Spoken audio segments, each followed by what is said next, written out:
नमस्कार। आज हम पढ़ेंगे मुगलों की राजपूत नीति का पार्ट 2। पार्ट 1 में हमने पढ़ा मुगलों की राजपूत नीति में बाबर की और हुमायूं की राजपूत नीति किस प्रकार से थी तथा अकबर की राजपूत नीति के प्रमुख कारणों के बारे में पढ़ा। तो आज आगे हम पढ़ते हैं अकबर की जो राजपूत नीति थी उसका स्वरूप किस तरीके से था। अकबर ने राजनीतिक महत्व की दृष्टि से सभी राजपूत राज्यों के साथ एक जैसी नीति नहीं अपनाई। उसने विभिन्न राज्यों के प्रति 3 अलग-अलग तरीके से नीति अपनाई थी। पहली श्रेणी में वैसे राज्य आते थे जिन्होंने आसानी से अकबर की अधीनता स्वीकार कर ली और उनके साथ वैवाहिक संबंध स्थापित किए और उन्हें मुगल सेना में उच्च पद दिए। दूसरी श्रेणी में वैसे राजा आते थे जिन्होंने प्रारंभ में अकबर का विरोध तो किया परंतु उसकी शक्ति को देखकर उसकी अधीनता को स्वीकार कर लिया या उसके साथ समझौता कर लिया। राजपूतों के साथ निपटने के अलावा अकबर ने उन्हें अपने पक्ष में करने के लिए उदार धार्मिक नीति भी अपनाई और सामाजिक कुरीतियों को दूर करने का भी प्रयास किया।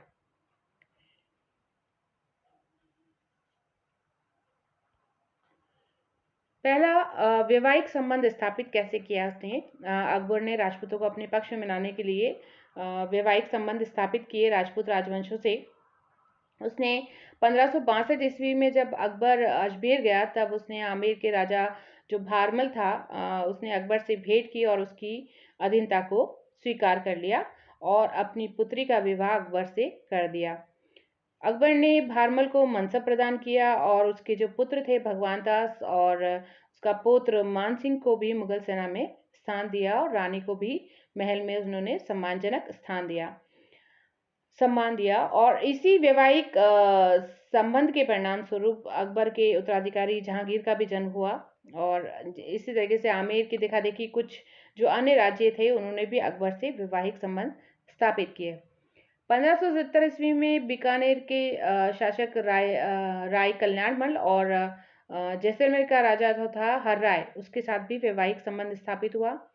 1584 ईस्वी में जहांगीर का विवाह अकबर ने भगवान दास की पुत्री से किया जिससे कि खुसरो का जन्म हुआ। तो ये सभी राज्य अकबर के अधीनस्थ हो गए और उनके मित्र बन गए।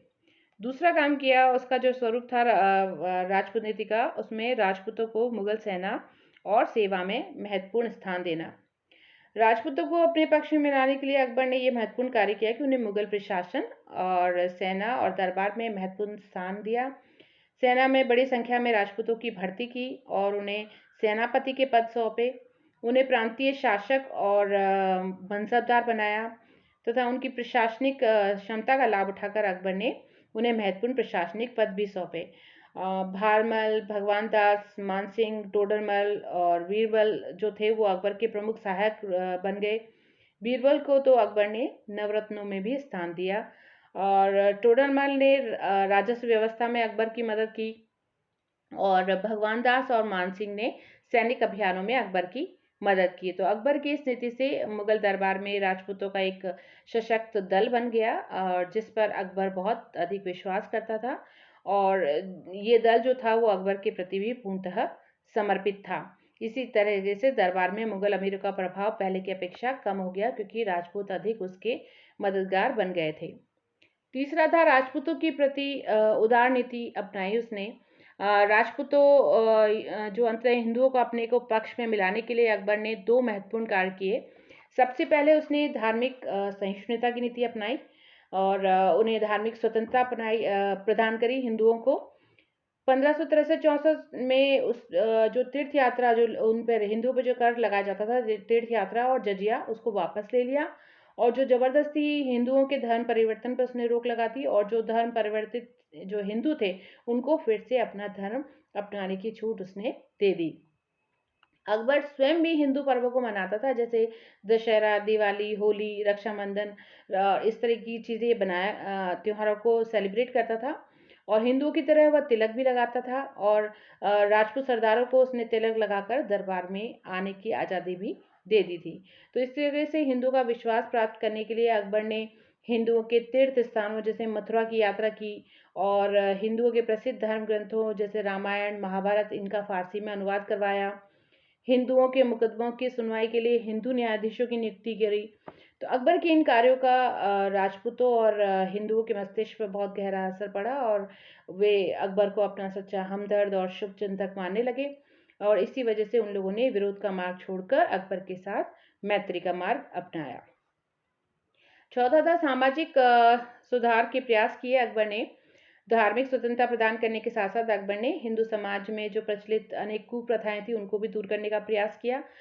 बाल विवाह पर उसने प्रतिबंध लगा दिया, सती प्रथा को बंद करने का प्रयास किया, विधवाओं की दशा सुधारने का प्रयास किया और इसके साथ साथ अकबर ने पशु बलि को रोकने, अंतर्जातीय विवाह को प्रोत्साहन देने, छुआछूत की प्रथा को समाप्त करने तथा युद्ध बंदियों को गुलाम बनाने की प्रथा को भी उसने बंद करने का प्रयास किया।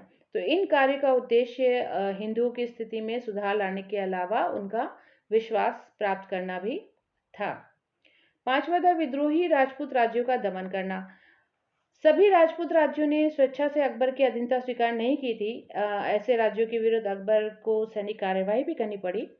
आमेर के पड़ोसी राज्य मेड़ता ने अकबर की अधीनता को स्वीकार नहीं किया। इस वजह से 1562 ईस्वी में इस पर आक्रमण किया गया और राजपूत अपने राज्य की रक्षा नहीं कर सके। इसी वजह से इसको मुगल साम्राज्य में मिला लिया गया। रणथंभौर पर भी अकबर ने विजय प्राप्त करी और इसी तरीके से गढ़कटंगा और कलिंजर पर भी अकबर ने सैनिक शक्ति के बल पर विजय प्राप्त करी। इन राज्यों के पतन से व्यथित होकर अन्य सभी जितने भी प्रमुख राजपूत राज्य थे उन्होंने अकबर की अधीनता को स्वीकार कर लिया।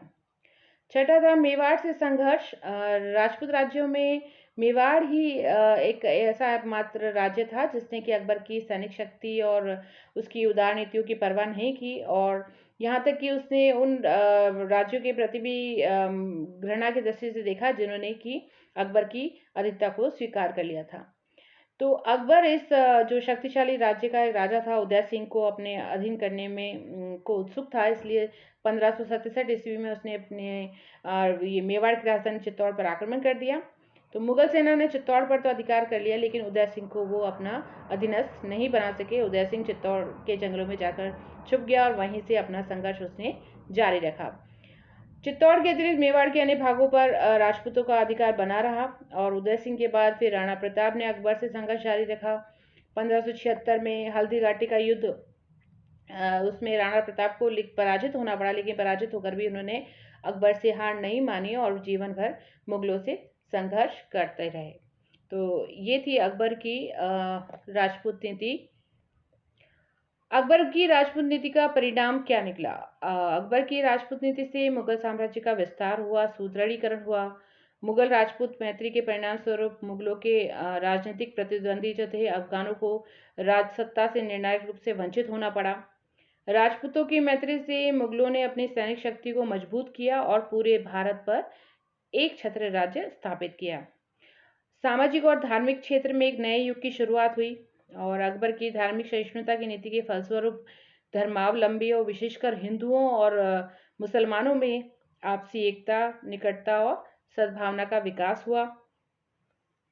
हिंदू मुस्लिम समन्वय और एकता की भावना का सांस्कृतिक जीवन पर बहुत महत्वपूर्ण प्रभाव पड़ा। मुगलों ने हिंदुओं के और हिंदुओं ने मुगलों के तौर तरीके, वस्त्र, आभूषण, रीति रिवाज, खान पान, भाषा को स्वेच्छा से अपनाया। इसके अलावा स्थापत्य और अन्य अन्य जो ललित कलाएं थी उन पर भी हिंदू मुस्लिम एकता का प्रभाव पड़ा। अकबर ने अपने राजा टोडरमल की सहायता से भूमि व्यवस्था में आवश्यक परिवर्तन किए और इसका किसानों और राज्य दोनों पर बहुत अच्छा प्रभाव पड़ा। कृषि के विकास के साथ साथ व्यापार, वाणिज्य और उद्योग धंधों की भी प्रगति हुई। अनेक औद्योगिक और व्यापारिक नगरों और बंदरगाहों का विकास हुआ जिससे मुगल राज्य की आर्थिक समृद्धि बढ़ी। इस आर्थिक समृद्धि का उपयोग कला, कौशल, शिक्षा और साहित्य के विकास के लिए किया गया। अब हम पढ़ेंगे जहांगीर की राजपूत नीति। जहांगीर ने राजपूतों के प्रति जो नीति अपनाई उसमें अकबर का ही अनुसरण किया। अकबर की तरह उसने उन राजपूत राज्यों के प्रति उदारता की नीति अपनाई जिन्होंने मुगल प्रभुसत्ता को स्वीकार कर लिया था, लेकिन उन राज्यों के प्रति उसने आक्रामक नीति अपनाई जिन्होंने मुगल अधीनता स्वीकार नहीं की थी और इस नीति के परिणाम स्वरूप ही जहांगीर ने मेवाड़ विजय का प्रयास शुरू किया और उसने 1616 ईस्वी में मेवाड़ के साथ संधि कर ली। संधि की शर्तें इस प्रकार से तैयार करी गई थी कि मेवाड़ के राणा अमर सिंह की मर्यादा की पूरी रक्षा की जा सके और राणा को व्यक्तिगत रूप से दरबार में उपस्थित होने और विवाह संबंध स्थापित करने की शर्तों से मुक्त कर दिया गया। राजकुमार करण सिंह को 5,000 का मनसब प्रदान किया गया। जहांगीर ने राणा को मेवाड़ का विजित प्रदेश वापस लौटा दिया और उसने सुरक्षा की दृष्टि से केवल एक शर्त लगाई कि वे चित्तौड़ की किलेबंदी ना करें। जहांगीर ने अकबर की तरह ही राजपूतों को ऊंचे पदों पर नियुक्त किया। राज्याभिषेक से पहले खुसरो के पक्ष का समर्थन करने वाले जो मानसिंह को उसने क्षमा करके बंगाल के सूबेदार पद पर बने रहने दिया। खुसरो के विद्रोह के बाद बीकानेर के राजा राय सिंह ने विद्रोह कर दिया था, तो उसे आमेर के राजा जगन्नाथ ने पराजित करके बंदी बना लिया। जहांगीर ने राजा राय सिंह को पदोन्नत किया। इससे स्पष्ट होता है कि जहांगीर का उद्देश्य भी अकबर की तरह राजपूतों से अच्छे संबंध स्थापित करना था। वह राजपूतों का दमन नहीं करना चाहता था। शाहजहां की राजपूत नीति। अकबर ने राजपूतों के प्रति उदारता और सहयोग की नीति शुरू करी। जहांगीर ने भी इस नीति का पालन किया। सन 1615 ईस्वी में मेवाड़ द्वारा आधिपत्य स्वीकार करने के बाद संपूर्ण राजस्थान के राजा मुगल सार्वभौमिक सत्ता के अंतर्गत आ गए थे। शाहजहां ने लगभग उसी नीति का पालन किया, लेकिन उसके धार्मिक संकीर्णता और पक्षपात के प्रमाण उसकी राजपूत नीति पर भी पड़ने लगे। यद्यपि शाहजहां ने इसमें आधारभूत परिवर्तन नहीं किया था। शाहजहां ने किसी राजपूत को सूबेदार पद पर नियुक्त नहीं किया और उसने राजपूतों के साथ वैवाहिक संबंधों की नीति को भी त्याग दिया था। उसने हिंदुओं को पदों से नहीं हटाया, लेकिन साथ ही उन्हें उच्च पद भी प्रदान नहीं किए। और इन कारणों से शाहजहां के शासनकाल में राजपूतों की स्थिति थोड़ी निम्न होने लगी थी और हिंदुओं में राजा रघुनाथ का ही शाही दीवान के पद पर नियुक्ति का उल्लेख मिलता है, जो कि एक अपवाद है। शाहजहां ने मेवाड़ के राजा के विरुद्ध कार्यवाही की थी। मेवाड़ के राणा जगत सिंह पर आरोप था कि सन 1615 ईस्वी की संधि का उल्लंघन करके उसने चित्तौड़ की किले की मरम्मत कराई है। उसने किले के सभी निर्माण कार्य को नष्ट करा दिया और शाहजहां ने फिर दंड स्वरूप उसके सीमावर्ती क्षेत्र को भी छीन लिया। इस प्रकार शाहजहां के काल में राजपूत प्रभाव में कमी आई। मुगल राजपूत सौहार्द और सामंजस्य में भी गिरावट शुरू हो गई। औरंगजेब की राजपूत नीति। औरंगजेब के सम्राट बनने से पहले और उसके कुछ वर्षों उपरांत भी औरंगजेब और राजपूतों के जो संबंध थे वो सौहार्दपूर्ण बने रहे, परंतु धीरे धीरे ऐसी परिस्थितियां बनी जिससे कि मुगलों और राजपूतों के संबंध में जो संबंध थे वो वैमनस्यपूर्ण हो गए। इसका एक मेन रीजन था उत्तराधिकार का युद्ध। इस युद्ध में राजपूतों ने दारा का पक्ष लिया। इससे औरंगजेब को उनकी स्वामी भक्ति पर संदेह हुआ और औरंगजेब ने मेवाड़ को अपने पक्ष में मिलाने की कोशिश की। राणा के मनसब में बढ़ोतरी की और जसवंत सिंह को क्षमा करके गुजरात का प्रशासक भी बनाया। इस तरह से जय सिंह से भी औरंगजेब के संबंध जो थे वो मधुर बने रहे, लेकिन धीरे धीरे मुगल राजपूत संबंध बिगड़ने लगे। औरंगजेब की धार्मिक नीतियों से राजपूतों में अविश्वास की भावना पैदा हुई और वे मुगलों से अपने आप को स्वतंत्र करने के प्रयास में लग गए। औरंगजेब को यह भी डर था कि कहीं राजपूत मराठों के साथ मिलकर मुगलों की सत्ता को ही नहीं समाप्त कर दें। 1617 ईस्वी में प्रमुख राजपूत सेना नायक थे अमेर के जयसिंह और मारवाड़ के जसवंत सिंह की मृत्यु हो चुकी थी, इसलिए औरंगजेब ने राजपूत राज्यों पर अपना शिकंजा कसना शुरू कर दिया। औरंगजेब की इस अदूरदर्शी नीति ने मुगल राजपूत संघर्ष की एक लंबी श्रृंखला शुरू कर दी, जो अंततः मुगल साम्राज्य के लिए अहितकर सिद्ध हुई। मारवाड़ के साथ औरंगजेब के कैसे संबंध थे? मारवाड़ के शासक राजा जसवंत सिंह की मृत्यु अफगानों से युद्ध करते हुए सीमा प्रांत के जमरूद नामक स्थान पर 1678 ईस्वी में हो गई थी। तो औरंगजेब ने मारवाड़ को मुगल साम्राज्य में मिलाने की कोशिश करी, निश्चय किया और पूरे राज्य में मुगल पदाधिकारी नियुक्त कर दिए और सेना भेजकर जोधपुर पर अधिकार कर लिया। जसवंत सिंह के खजाने पर भी उसने अधिकार कर लिया और अनेक मंदिरों को नष्ट कर दिया। औरंगजेब ने जसवंत सिंह के भतीजे इंद्र सिंह को 36 लाख रुपए के बदले राजा बनाकर जोधपुर में प्रतिस्थापित किया। मारवाड़ में जजिया लगा दिया। तो औरंगजेब के कार्यों से राठौड़ों में असंतोष फैल गया और इसी समय जसवंत सिंह की मृत्यु के बाद लाहौर में उसकी 2 रानियों के 2 पुत्र हुए, जिनमें से एक की तो मृत्यु हो गई और दूसरा पुत्र जीवित रहा, जिसका नाम था अजित सिंह। जसवंत सिंह का जो सेनापति था दुर्गादास, वो अजित सिंह को लेकर मुगल दरबार में पहुंचा और जोधपुर की गद्दी उसके वास्तविक उत्तराधिकारी अजित सिंह को सौंपने को कहा। उसने औरंगजेब से कहा कि वो अजित सिंह को जोधपुर की गद्दी सौंप दे। औरंगजेब अजित सिंह को इस शर्त पर गद्दी सौंपने को तैयार हो गया कि वह इस्लाम धर्म को स्वीकार कर ले। औरंगजेब ने राज्य विभाजन की चाल चली। उसने अजीत सिंह को मनसब देने और मारवाड़ के 2 परगनों को उसकी जागीर बनाने की पेशकश की, परंतु राठौड़ों को यह प्रस्ताव स्वीकार नहीं था और नाराज होकर औरंगजेब ने अजीत सिंह और जसवंत सिंह की रानियों को नूरगढ़ के किले में कैद करने की आज्ञा दे दी। राठौड़ इससे भी नाराज हो गए और दुर्गादास के नेतृत्व में अजीत सिंह और रानियों को मुक्त करवाकर जोधपुर पहुंच गए और अजीत सिंह को जोधपुर का राजा बना दिया। औरंगजेब ने 1679 ईस्वी में शहजादा अकबर के नेतृत्व में एक सेना मारवाड़ भेजी और दुर्गादास ने इस सेना का वीरतापूर्वक मुकाबला भी किया, परंतु वह मुगलों की सेना के सामने नहीं टिक सका और वह अजीत सिंह को लेकर मेवाड़ के राणा की शरण में चला गया। औरंगजेब ने जोधपुर पर अधिकार करके वहां के अनेक मंदिरों और मूर्तियों को नष्ट कर दिया। राठौड़ों ने भी हथियार नहीं डाले और गुरिल्ला प्रणाली द्वारा मुगलों को हमेशा वो परेशान करते रहे। मेवाड़ के साथ भी औरंगजेब का युद्ध हुआ। मारवाड़ में हुई घटना से मेवाड़ के सिसोदिया भी बहुत नाराज थे और उन्हें औरंगजेब की ओर से हमेशा आशंका बनी हुई थी और अजीत सिंह को शरण देकर राजा राज सिंह ने औरंगजेब से दुश्मनी मोल ले ली थी। जब औरंगजेब ने मेवाड़ पर भी जजिया लगा दिया तो राणा ने इसे देने से मना कर दिया। तब औरंगजेब ने 1679 ईस्वी में मेवाड़ पर भी चढ़ाई कर दी। राणा मुगल सेना का मुकाबला करने में असमर्थ था, इसलिए उदयपुर छोड़कर वो पहाड़ियों में उसने शरण ले ली और फिर मुगलों ने उदयपुर और चित्तौड़ पर आक्रमण करके अनेक मंदिरों को नष्ट कर दिया।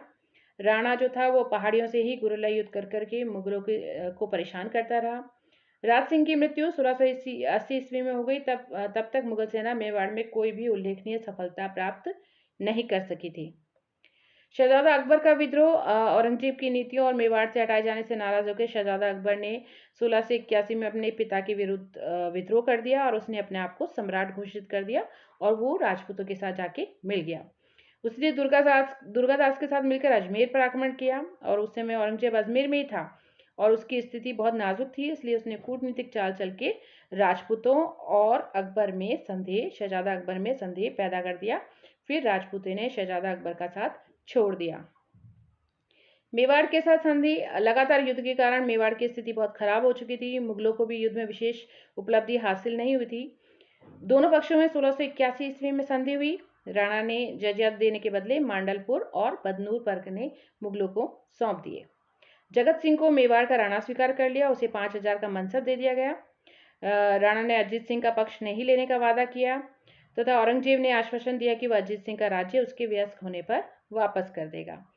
तो इस संधि द्वारा मेवाड़ और मुगलों के बीच जो पुराने मैत्रीपूर्ण संबंध थे वो फिर से स्थापित हुए और 1707 ईस्वी तक इन संबंधों में कोई परिवर्तन नहीं हुआ। मारवाड़ के साथ औरंगजेब का संघर्ष जारी रहा, वहां के राठौड़ों के साथ उसका संघर्ष जारी रहा। राठौड़ों ने मुगलों के छापामार युद्ध द्वारा परेशान करना जारी रखा। औरंगजेब का ध्यान दक्षिण में लगे होने की वजह से वो राठौड़ों की तरफ पूरी तरह से ध्यान नहीं दे पा रहा था।